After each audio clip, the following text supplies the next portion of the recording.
aujourd'hui on se retrouve dans une nouvelle vidéo qui n'est pas du tout programmée, que je fais comme ça de manière totalement imprévisible. Comme vous le voyez, je ne suis pas maquillée parce que justement on va parler acné, boutons et surtout mon histoire avec l'acné. Alors dans mes vidéos je vous dis régulièrement que j'ai des problèmes d'acné, que j'en ai eu, mais je ne vous ai jamais vraiment expliqué toute mon histoire avec ce problème là. Je ne me suis jamais montrée sans maquillage parce que tout simplement je n'assume pas du tout de ressembler à celle à laquelle je ressemble, bien entendu. Je suis d'autant plus dégoûtée que j'ai déjà filmé cette vidéo, elle ne s'est pas enregistrée. Donc je vais tâcher de redire la même chose et surtout je vais tâcher de la publier parce que je vais vous avouer que je vais avoir beaucoup de mal à me montrer sans rien sur YouTube parce que c'est une plateforme où tout le monde peut vous voir. Je n'assume pas du tout mon visage, peu de gens m'ont déjà vu sans maquillage, donc là m'exposer ça va être compliqué. Mais si ça peut faire prendre conscience à des gens que l'acné n'est pas un simple petit problème et surtout si ça peut aider certaines personnes, alors je vais le faire. Donc j'ai décidé aujourd'hui, surtout parce que je ne suis pas maquillée, parce que j'avais rendez-vous avec mon endocrinologue, la spécialiste des hormones, pour mon acné que je pensais hormonal. Elle m'a dit que visiblement ça ne l'était pas. Voilà, c'est parfait. Mon dermato, j'ai 6 mois d'attente, donc je prendrai rendez-vous bas quand il voudra bien me voir. Donc voilà, j'en ai à peu près ras-le-bol, j'ai tout essayé. J'ai 21 ans et demi et je peux vous dire que l'acné, ça fait plus de 5 ans que je me bats avec. Alors que je me bats, certes, c'est pas un cancer, c'est pas le sida. Mais quand vous vivez avec quelque chose perpétuellement sur votre visage, que vous faites tout pour que ça parte, que vous usez de sous, de patience, de tout ce que vous voulez, mais que rien, il n'y a aucune amélioration, je peux vous dire que c'est hyper frustrant. Surtout pour une fille de 21 ans, parce que 21 ans, normalement, l'acné c'est fini, qui travaille, qui a un copain, qui a envie de vivre un peu normalement, bah c'est pas possible. Alors certes, je pourrais ne rien mettre au quotidien, mais bon, ressembler à rien, subir le regard des autres et surtout mon propre regard, mon propre dégoût de moi-même face à mon image qui se reflète dans le miroir quand je n'ai rien, c'est pas possible, c'est même pas envisageable.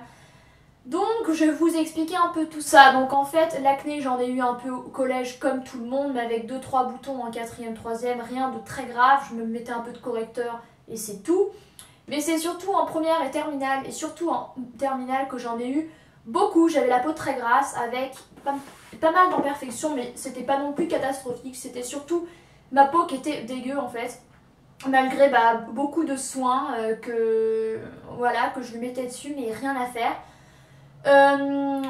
Donc j'essayais de cacher la misère avec CC crème, bébé crème, correcteur, poudre, donc un amas de maquillage qui rendait votre peau encore plus dégueulasse. Et je me souviens notamment d'une remarque que j'avais eue en cours, il était à peu près 17h30, 18h, quand une fille de ma classe s'est retournée sur moi et m'a dit « T'as remis de la crème? Tu luis ?» Merci de me rappeler que mon visage est encore plus dégueu que ce que je ne pensais.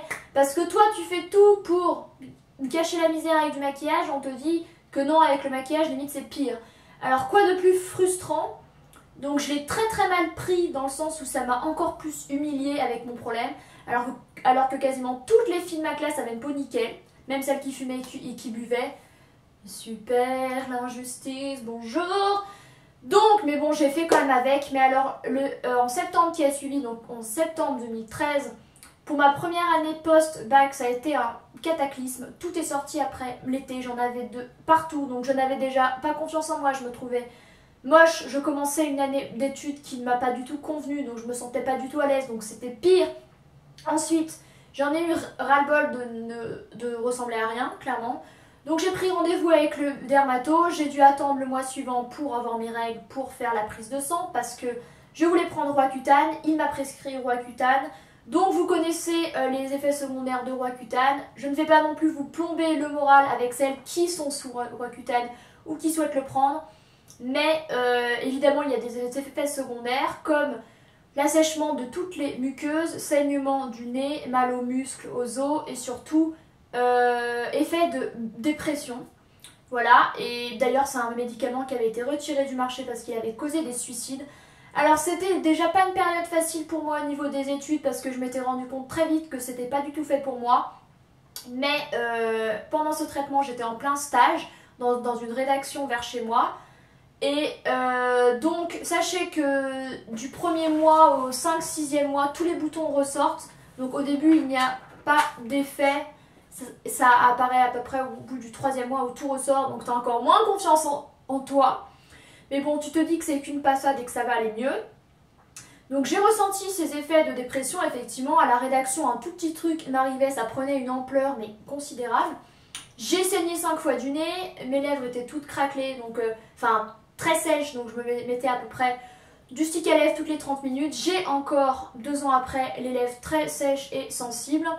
Les muqueuses, oui effectivement, bah, les lèvres, voilà, c'est tout. J'avais mal un peu aux os.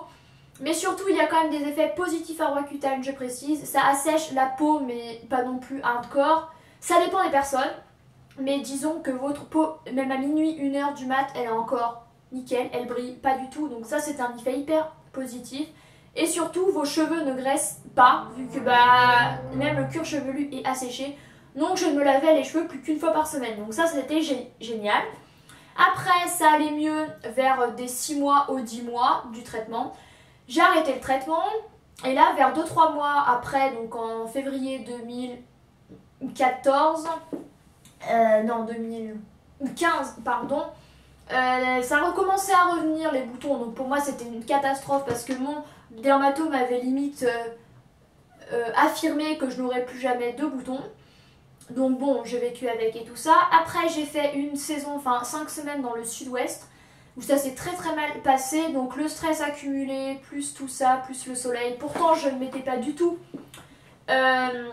exposée au soleil. Je ne m'étais pas mis de maquillage pendant 5 semaines parce que j'avais pas du tout envie. Il faisait chaud où je travaillais, j'avais la flemme, j'avais pas envie du tout de plaire aux gens et me laisser ma peau respirer, c'était pas plus mal.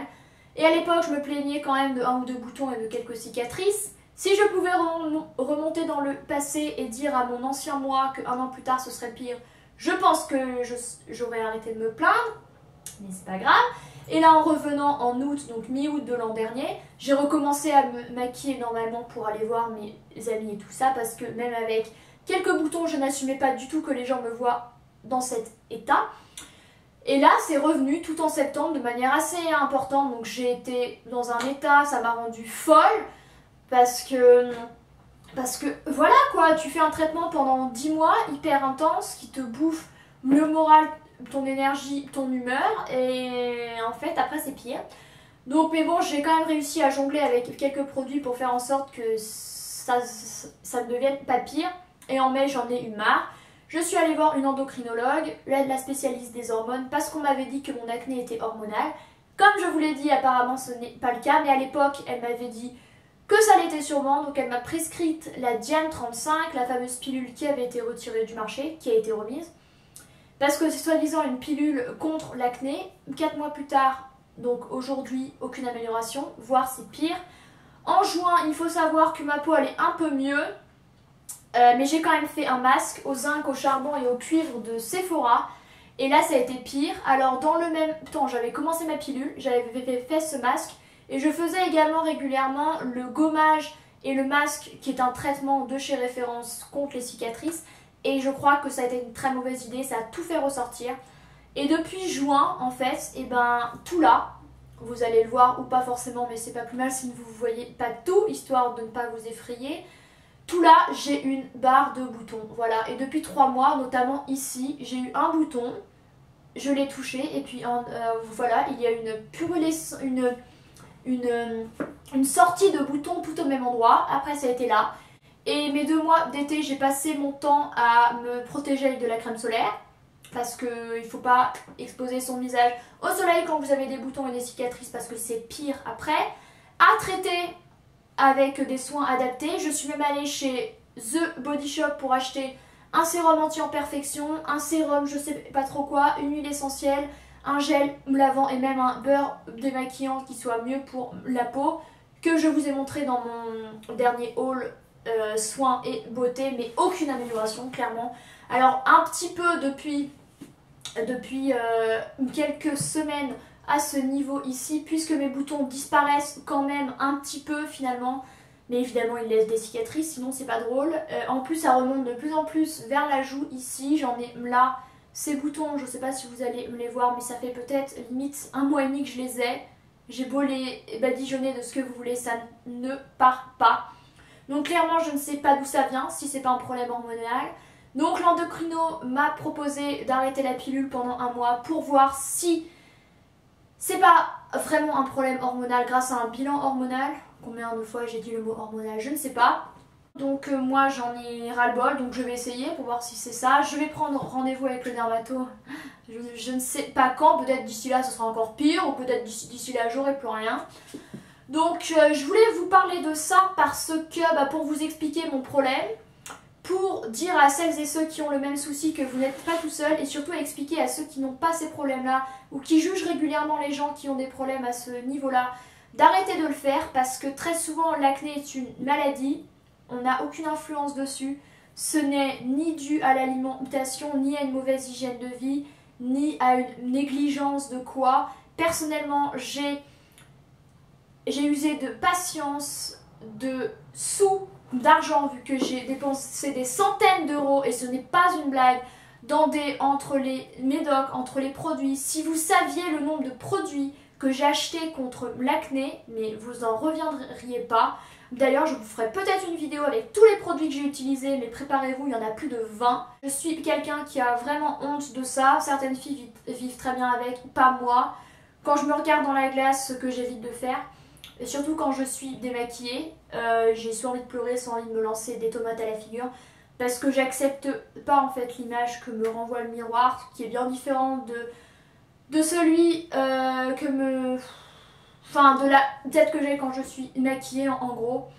Je supporte plus en fait parce que déjà j'ai l'impression de retourner à l'adolescence, à 15-16 ans. Donc quand les gens me voient sans maquillage, je pense qu'ils doivent se dire « Ah, elle est plus jeune que son âge, nanana ».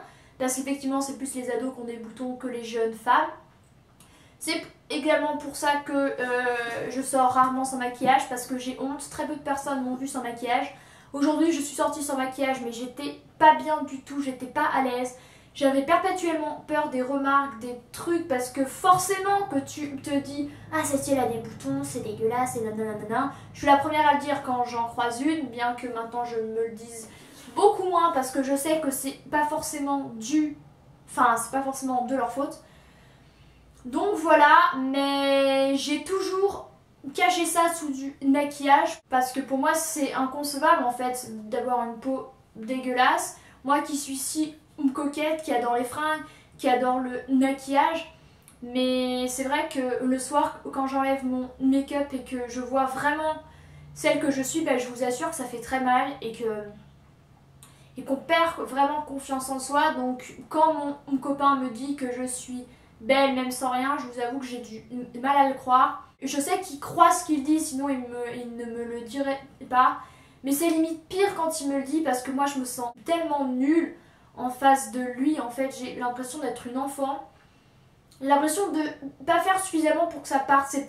C'est très bizarre, mais voilà, j'ai essayé tellement de produits, que ce soit de soins, de maquillage. D'ailleurs en ce moment j'ai changé de fond de teint pour un fluide de La Roche-Posay qui soit non comédogène et tout, il est très bien. D'ailleurs je vous en reparlerai dans une vidéo, mais sans maquillage c'est pas possible parce qu'en plus j'use tous les conseils que je vous ai présentés dans ma vidéo 10 conseils pour avoir une belle peau, mais il n'y a rien à faire. Clairement, je ne pense pas que ce soit à cause du maquillage parce que les jours où je n'en ai pas, j'ai quand même des boutons qui sortent. La bouffe, l'alimentation, je ne crois pas non plus que ça joue énormément parce que voilà, je sais pas en fait. Et le pire c'est d'être dans l'indécision, de ne pas du tout savoir à quoi c'est dû.